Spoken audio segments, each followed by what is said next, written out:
नमस्कार, आप देख रहे हैं न्यूज नेशन का डिजिटल प्लेटफॉर्म और मैं हूं आपके साथ सचिन दुबे।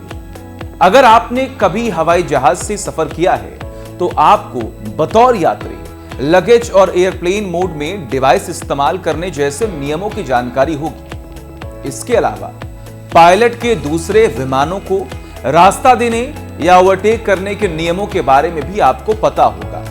लेकिन क्या आपको पता है कि विमान की कॉकपिट में जाने से पहले पायलट्स को परफ्यूम लगाना मना है?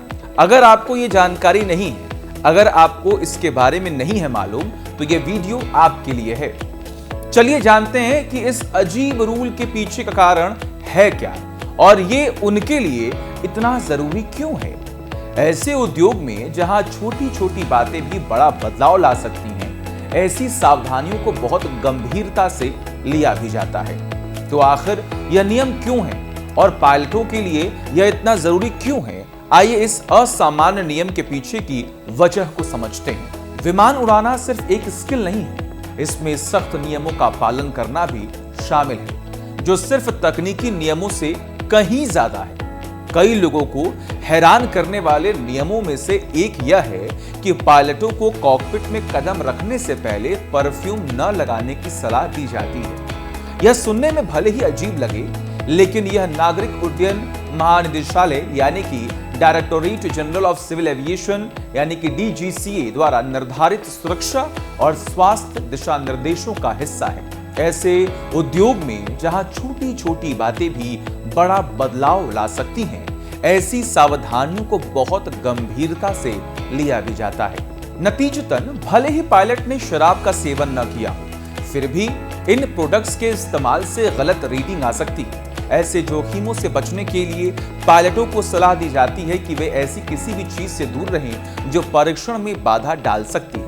पायलट ने एक वीडियो शेयर किया, जिसके बाद ये सवाल खड़े होने लगे कि आखिर इसके पीछे की वजह क्या है।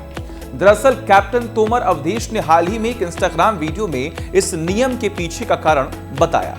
उन्होंने कहा, ऐसा नहीं है कि हमें यह पसंद नहीं है। दरअसल हम में से कई लोगों को परफ्यूम बहुत पसंद होते हैं और अक्सर ठहराव के दौरान ड्यूटी फ्री से खरीदते भी हैं। लेकिन बात यह है कि हर उड़ान से पहले पायलटों को अल्कोहल की जांच के लिए ब्रेथलाइजर टेस्ट करवाना पड़ता है। चूंकि कई परफ्यूम और कोलोन अल्कोहल आधारित होते हैं, इसीलिए वे रिजल्ट को प्रभावित कर सकते हैं।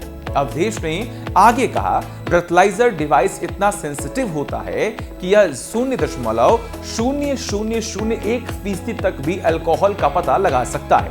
इसीलिए अगर पायलट ने परफ्यूम लगाया हुआ है तो यह परफ्यूम से अल्कोहल का पता भी लग सकता है और गलत परिणाम भी दिखा सकता है। भले ही क्रू ने अल्कोहल का सेवन न किया हो, इसका मतलब है कि उड़ान में देरी और पायलट के खिलाफ सख्त कार्रवाई, भले ही उन्होंने बिल्कुल भी अल्कोहल न पिया हो सकती है। अक्टूबर 2023 में DGCA ने उड़ान चालक दल के लिए नियमों को स्पष्ट करने के उद्देश्य से एक मसौदा जारी किया।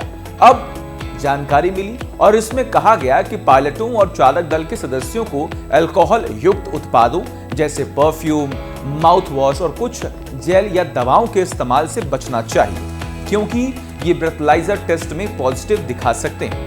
अल्कोहल युक्त दवाइयां लेने वाले क्रू के सदस्यों को उड़ान भरने से पहले कंपनी के डॉक्टर से परामर्श लेना, यानी कि उनसे बातचीत करना और उसके बाद अनुमति लेना आवश्यक है। तो ये सबसे बड़ी वजह है जिसकी वजह से जो भी पायलट हैं वो कॉकपिट में जाने से पहले परफ्यूम का इस्तेमाल नहीं करते हैं। आपको ये वीडियो कैसा लगा, हमें कमेंट करके बताएं और तमाम बड़ी खबरों के लिए देखते रहिए न्यूज नेशन डिजिटल।